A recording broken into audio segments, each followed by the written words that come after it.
The Marvelous Land of Oz by L. Frank Baum. Chapter 3 The Flight of the Fugitives. Tip reflected, "It's a hard thing to be a marble statue," he thought rebelliously, "and I'm not going to stand for it. For years I've been a bother to her. She says so. So she's going to get rid of me. Well, there's an easier way than to become a statue. No boy could have any fun forever standing in the middle of a flower garden. I'll run away. That's what I'll do. And I may as well go before she makes me drink that nasty stuff in the kettle." He waited until the snores of the old witch announced she was fast asleep, and then he arose softly and went to the cupboard to find something to eat. No use starting on a journey without food, he decided, searching upon the narrow shelves. He found some crusts of bread, but he had to look into Mombi's basket to find the cheese she had brought from the village. While turning over the contents of the basket, he came upon the pepper box which contained the powder of life. "I may as well take this with me," he thought, "or Mombi'll be using it to make more mischief with." So he put the box in his pocket, together with the bread and cheese. Then he cautiously left the house and latched the door behind him. Outside both moon and stars shone brightly, and the night seemed peaceful and inviting after the close and ill-smelling kitchen. "I'll be glad to get away," said Tip softly, "for I never did like that old woman. I wonder how I ever came to live with her." He was walking slowly toward the road when a thought made him pause. "I don't like to leave Jack Pumpkinhead to the tender mercies of old Mombi," he muttered, "and Jack belongs to me, for I made him, even if the old witch did bring him to life." He retraced his steps to the cow stable and opened the door of the stall where the pumpkin-headed man had been left. Jack was standing in the middle of the stall, and by the moonlight Tip could see he was smiling just as jovially as ever. "Come on," said the boy, beckoning. "Where to?" asked Jack. "You'll know as soon as I do," answered Tip, smiling sympathetically into the pumpkin's face.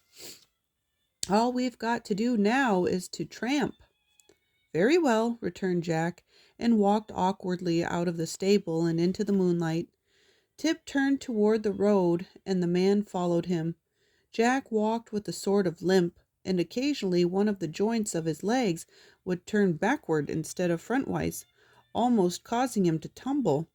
But the Pumpkinhead was quick to notice this and began to take more pains to step carefully, so that he met with few accidents.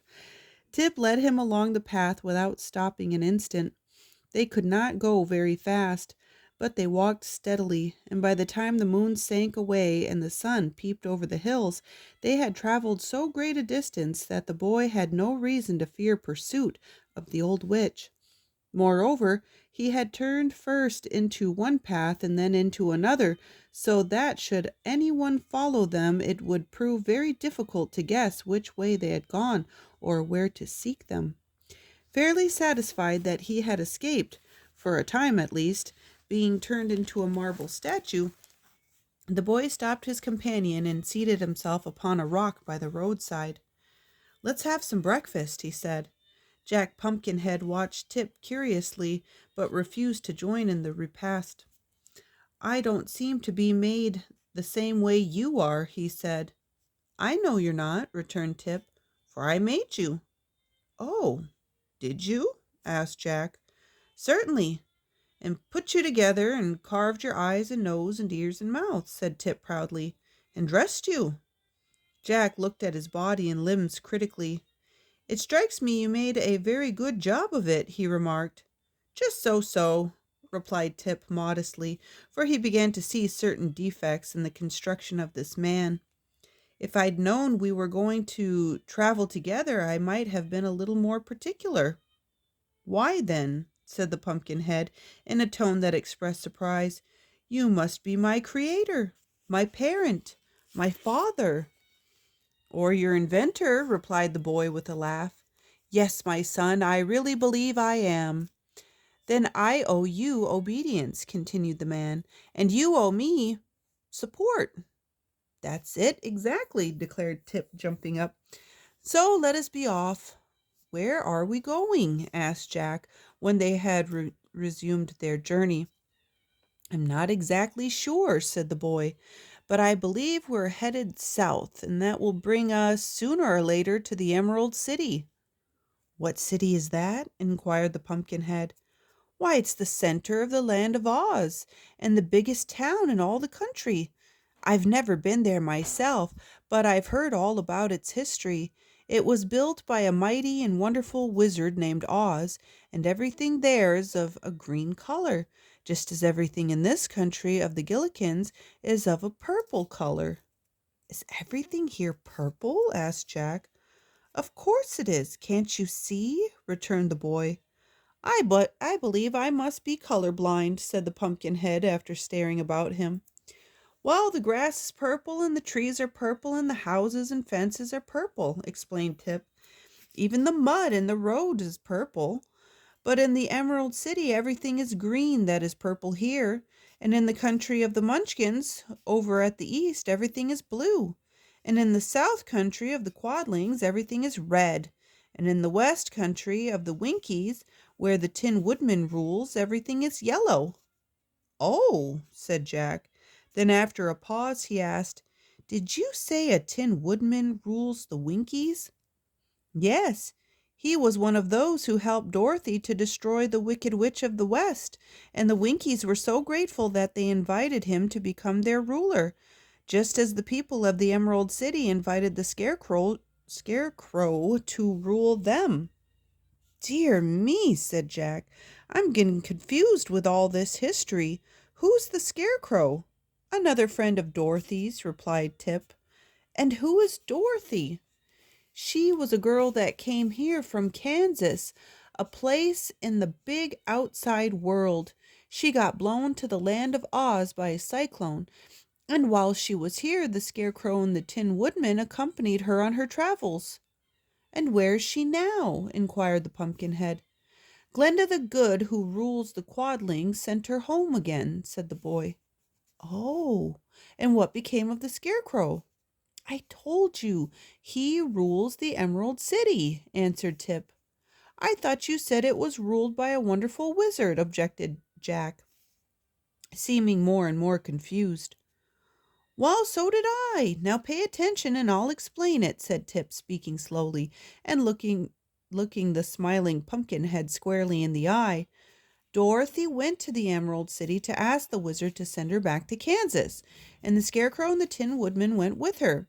But the wizard couldn't send her back because he wasn't so much of a wizard as he might have been, and then they got angry at the wizard and threatened to expose him, so the wizard made a big balloon and escaped in it, and no one has ever seen him since. Now that is a very interesting history, said Jack, well pleased, and I understand it perfectly, all but the explanation. I'm glad you do, responded Tip. After the wizard was gone, the people of the Emerald City made His Majesty the Scarecrow their king, and I have heard that he became a very popular ruler.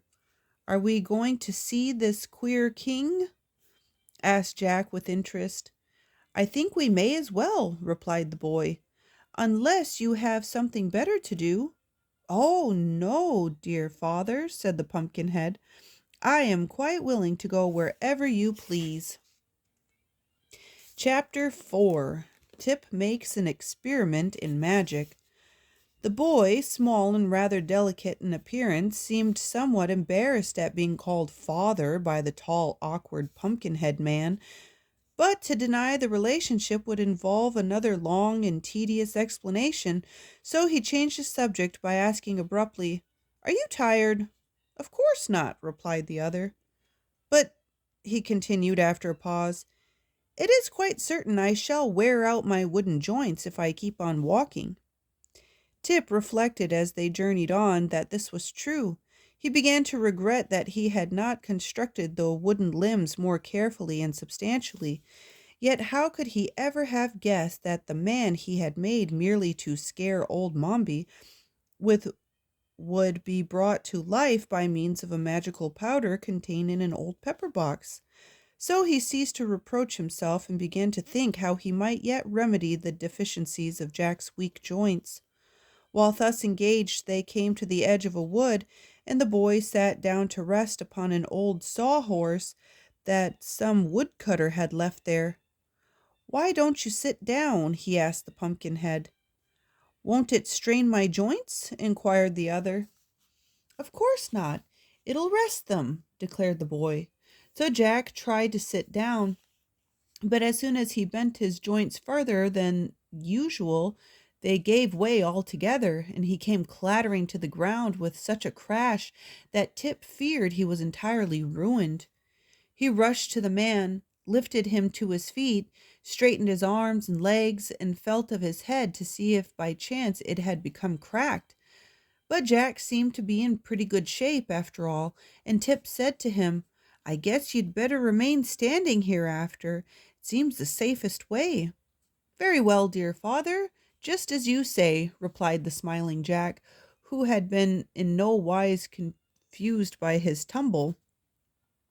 Tip sat down again. Presently the Pumpkinhead asked, "What is that thing you are sitting on?" "Oh, this is a horse," replied the boy carelessly. "What is a horse?" demanded Jack. "A horse? Why, there are two kinds of horses," returned Tip, slightly puzzled how to explain. "One kind of horse is alive and has 4 legs and a head and tail, and people ride upon its back." "I understand," said Jack cheerfully. "That's the kind of horse you are now sitting on." "No, it isn't," answered Tip promptly. "Why not? That one has 4 legs and a head and tail." Tip looked at the sawhorse more carefully and found that the Pumpkinhead was right. The body had been formed from a tree trunk, and a branch had been left sticking up at one end that looked very much like a tail. In the other end were 2 big knots that resembled eyes, and a place had been chopped away that might easily be mistaken for the horse's mouth. As for the legs, there were 4 straight limbs cut from trees and stuck fast into the body, being spread wide apart, so that the sawhorse would stand firmly when a log had laid across it to be sawed. "This thing resembles a real horse more than I imagined," said Tip, trying to explain. "But a real horse is alive, and trots and prances and eats oats, while this is nothing more than a dead horse made of wood and used to saw logs upon." "If it were alive, wouldn't it trot and prance and eat oats?" inquired the Pumpkinhead. "It would trot and prance, perhaps, but it wouldn't eat oats," replied the boy, laughing at the idea. "And of course it can't ever be alive because it's made of wood." "So am I," answered the man. Tip looked at him in surprise. "Why, so you are!" he exclaimed. "And the magic powder that brought you to life is here in my pocket." He brought out the pepper box and eyed it curiously. "I wonder," he said musingly, "if it would bring the sawhorse to life." "If it would," returned Jack calmly, for nothing seemed to surprise him, "I could ride on its back, and that would save my joints from wearing out." "I'll try it," cried the boy, jumping up. "But I wonder if I can remember the words old Mombi said, and the way she held her hands up." He thought it over a minute, and as he had watched carefully from the hedge every motion of the old witch and listened to her words, he believed he could repeat exactly what she had said and done. So he began by sprinkling some of the magic powder of life from the pepper box upon the body of the sawhorse. Then he lifted his left hand with the little finger pointing upward and said, "Weog!" "What does that mean, dear father?" asked Jack cautiously. "I don't know," answered Tip. Then he lifted his right hand with the thumb pointing upward and said, "Tiog!" "What's that, dear father?" inquired Jack. "It means you must keep quiet," replied the boy, provoked at being interrupted at so important a moment. "How fast am I learning?" remarked the Pumpkinhead with his eternal smile. Tip now lifted both hands above his head, with all the fingers and thumbs spread out, and cried in a loud voice, "Piog!" Immediately the sawhorse moved, stretched its legs, yawned with its chopped out mouth, and shook a few grains of the powder off its back. The rest of the powder seemed to have vanished into the body of the horse. "Good!" called Jack, while the boy looked on in astonishment. "You are a very clever sorcerer, dear father."